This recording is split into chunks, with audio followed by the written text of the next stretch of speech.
आप लोग from series के सीजन 5 का वेट कर रहे होंगे क्योंकि सीजन 4 एंड हो गया, लेकिन वेट करने में अभी काफी टाइम है। अगले साल तक सीरीज आएगी, लेकिन उससे पहले आप इन कमाल की 7 सीरीज को देख लीजिए। ये आपको फ्रॉम जैसे मजा देने वाली है। आज के इस वीडियो के अंदर हम लोग फ्रॉम जैसी 7 सीरीज की बात करेंगे। I can save you.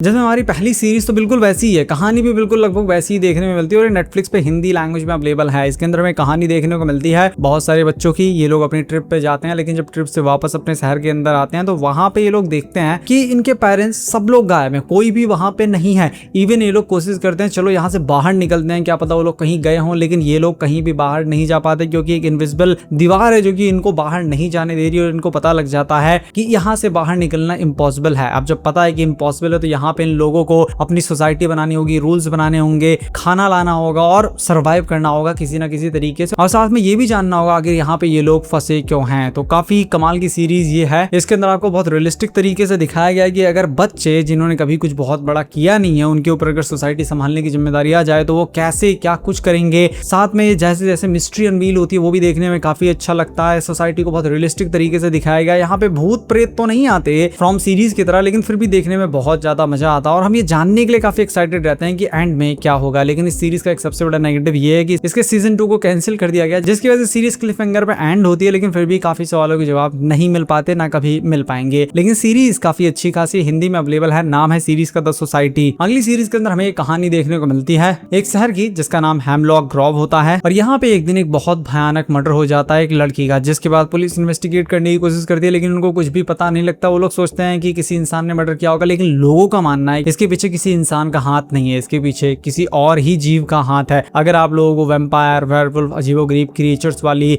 Movies देखना पसंद है, सीरीज देखना पसंद है ना, ये सीरीज डेफिनेटली आपको पसंद आएगी। जिसके बाद दो लड़के डिसाइड करते हैं कि वो पता लगाएंगे कि आखिर यहाँ पे इस लड़की का मर्डर किया किसने और इस सोसाइटी के अंदर या कहीं इस जगह पे चल क्या रहा है। और उनको बहुत भयानक चीजें पता लगती हैं कि यहाँ पे जितने भी लोग हैं ना, वो एक्चुअल में अपनी आइडेंटिटी छुपा के रह रहे हैं। कुछ अलग तरीके के प्राणी हैं, कुछ के पास सुपरनैचुरल पावर्स हैं, कुछ के पास कुछ है। तो यहाँ पे बात केवल मर्डर की नहीं है, यहाँ पे लोगों की जान बहुत बड़े खतरे में है। तो आगे क्या होगा वो आपको इसके अंदर देखना है। और ये सीरीज आपको इंग्लिश लैंग्वेज में देखने को मिल जाएगी। 7.1 की रेटिंग इसको मिली है IMDb पर। अगली सीरीज को मैंने जस्ट कल ही देखा और आज इसका रिव्यू भी किया है। इस सीरीज का नाम है चैपल वेट। इसके अंदर हमें एक कहानी देखने को मिलती है एक आदमी की जिसकी पत्नी का निधन हो जाता है, तो वो पत्नी को समुद्र के अंदर विसर्जित कर देता है क्योंकि वो कैप्टन होता है शिप का। लेकिन उसको ये भी पता लगता है कि उसने एक प्रॉपर्टी इनहेरिट की है जो कि काफी बड़ी प्रॉपर्टी है, काफी बिजनेसेस भी इनहेरिट किए हैं और ये अपने बच्चों को लेकर के वहां पे चला जाता है। अब इनहेरिट का मतलब इसको संपत्ति मिली है विरासत में, क्योंकि इसका जो कजन था, सगा भाई नहीं कजन, वो भी मर गया। उसकी जितनी संपत्ति थी अब कोई ना उसका बच्चा है ना कोई है, तो इसको वो सारी चीज मिल गई है। अब ये वहां पहुंचता है तो इसको पता लगता है कि उसके खानदान की तो 2 कौड़ी की इज्जत है हर जगह, कोई भी उसको पसंद नहीं करता। लोग उसके पैसे को ब्लड मनी समझते हैं कि खून से सना हुआ पैसा, इस पैसे को लेना भी नहीं है। लेकिन यहाँ पे जिस घर के अंदर आया है उस घर की अलग मिस्ट्री है। घर के अंदर आने का दीवारों से अजीबोगरीब आवाजें आती हैं, अजीबोगरीब केचुए, अर्थवॉर्म्स दिखने लगते हैं।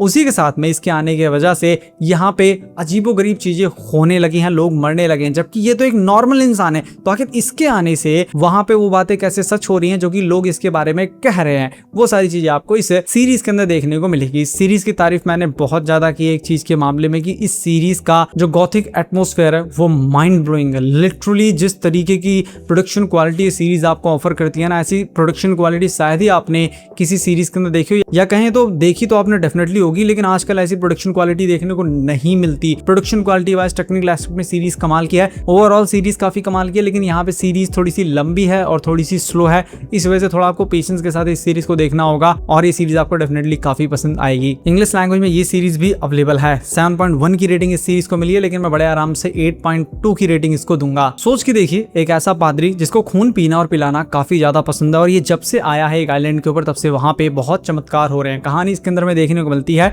एक आइलैंड की, जहां पे एक आदमी जो कि बहुत समय से जेल के अंदर था, वो अपनी सजा काट करके वापस आता है अपने घर। वो सोचता है कि नॉर्मल जीवन जिएगा, लेकिन वहां पे उसी टाइम पे एक पादरी भी आ जाता है। जो पादरी आने के बाद वैसे तो नॉर्मली चीजें चलती हैं, लेकिन उसके आने के बाद वहां पे अचानक से चमत्कार होने लगते हैं। ऐसे ऐसे चमत्कार होने लगते हैं जो लोगों ने देखे ही और उनको लगता है कि वो ऐसे युग में पहुंच गए जो कि चमत्कार का युग है। और चर्च की पावर सच में लोगों को ठीक कर रही है, पादरी की पावर सच में लोगों को ठीक कर रही है। लेकिन ये सिर्फ एक पहलू है, है, दूसरा पहलू आपको इस सीरीज के अंदर देखना है और वो पहलू ये है कि आखिर ये लोग ठीक कैसे हो रहे हैं। यहाँ पे पादरी लोगों को खून क्यों पिला रहा है, इसको खून पीना क्यों पसंद है, वही सारी चीजें आप इस सीरीज के अंदर देखिए। इस सीरीज के अंदर वैसी वाइब आती है कि एक आइलैंड है जहाँ पे सब लोग रहते हैं और ज्यादा लोग भी नहीं है और यहाँ पे एक पादरी आ गया और अजीबोगरीब चीजें हो रही हैं, वो सारी चीजें देखने में काफी मजा आता है और पूरी फ्रॉम वाली ही वाइब आती है। हिंदी में भी ये सीरीज अवेलेबल है, नाम है सीरीज का मिडनाइट मास, नेटफ्लिक्स पे ये सीरीज अवेलेबल है। 7.7 की रेटिंग इस सीरीज को मिली है। अगली सीरीज आपका दिमाग घुमा देगी और मैं बोलूंगा इस सीरीज को बिल्कुल भी मिस मत करना। यहाँ पे जितनी भी सीरीज मैं कवर कर रहा हूँ इस वीडियो के अंदर किसी को भी मिस नहीं करना, लेकिन इसको तो भूल के भी मिस मत करना।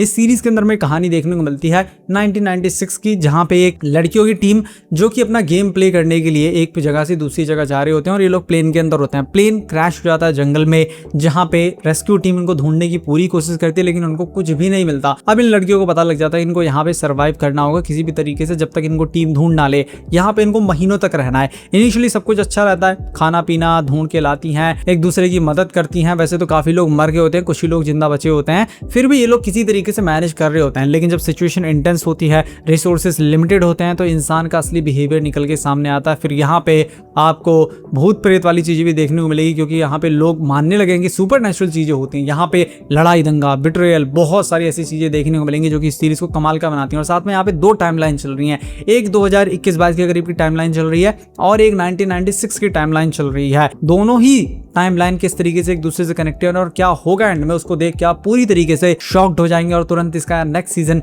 देखने के लिए आप पागल हो जाएंगे। इस सीरीज का नाम है येलो जैकेट और ये सीरीज जियो हॉटस्टार पर अवेलेबल है। इंग्लिश लैंग्वेज में 3 सीजन इसके आए हैं। इस सीरीज को 7.7 की रेटिंग मिली है, लेकिन मैं बड़े आराम से 8.5 की रेटिंग इस सीरीज को दूंगा क्योंकि सच में बहुत अच्छी सीरीज है, इसको मिस मत करना। अगली सीरीज एक ऐसी सीरीज है जिसका नाम भी शायद आपने ना सुना हो और इस सीरीज के बारे में आप कुछ भी नहीं जानते होंगे। और मैंने भी अभी सीरीज को देखा था, बस एवं ये सीरीज आ गई थी और इसकी रेटिंग्स काफी अच्छी थी, 8.4 की रेटिंग मिली थी, तो मैंने सोचा एक बार देख लेते हैं। काफी समय पहले वैसे मैंने इसको देखा था। इस सीरीज को HBO की वाइल्डेस्ट सीरीज कहा जाता है, मतलब कि एकदम पागलपन से भरी हुई ऐसी ऐसी चीजें इसके अंदर आपको देखने को मिलेगी, आप पागल हो जाएंगे। काफी लोगों को ये फ्रॉम से भी ज्यादा अच्छी देखने में लगेगी। इस सीरीज के अंदर में कहानी देखने को मिलती है 1930s के अमेरिका की, जहाँ पे ग्रेट डिप्रेशन आया होता है, लोग भूखे मर रहे होते हैं, किसी के पास काम नहीं होता और बहुत बुरी हालत होती है पूरे अमेरिका की। इसी बीच एक लड़का जो अपनी माँ को खो देता है, उसको मौका मिलता है कि वो एक चलते फिरते सर्कस को या कहीं मेले को ज्वाइन कर सकता है। वहां ज्वाइन करने के बाद धीरे धीरे इसको रियलाइज होता है कि इसके पास सुपर नेचुरल पावर्स हैं और साथ में एक और आदमी है जिसके पास सुपर नेचुरल एबिलिटी, और उसी के साथ में यहाँ पे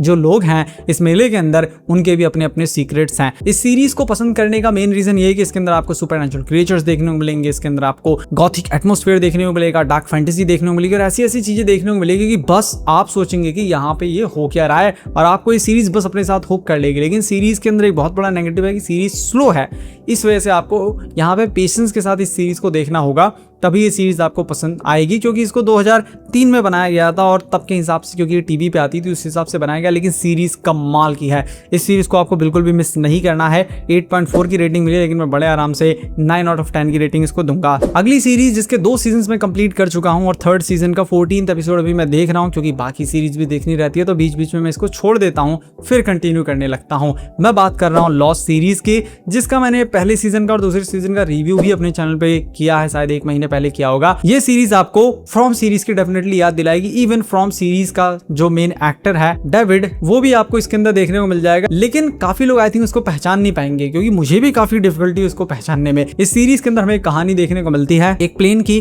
जिसके अंदर बहुत सारे पैसेंजर्स अपने डेस्टिनेशन पे जा रहे होते हैं। बीच में कुछ गलत होता है जिसकी वजह से ये हजारों माइल इधर उधर हो जाते हैं और होने के बाद ये लोग एक आइलैंड पे क्रैश करते हैं। बहुत से लोग उसमें मारे जाते हैं, बहुत से लोग बच जाते हैं। अब ये लोग आइलैंड पे बच तो गए हैं और इनको लगता है कोई ना कोई बचाने आ जाएगा, लेकिन कोई भी नहीं आता और रात होते होते इनको रियलाइज होता है यहाँ पे डायनासोर जितने बड़े क्रिएचर्स रहते हैं जो कि पेड़ पौधों को यूं गिराते हैं, लेकिन वो दिखते नहीं है।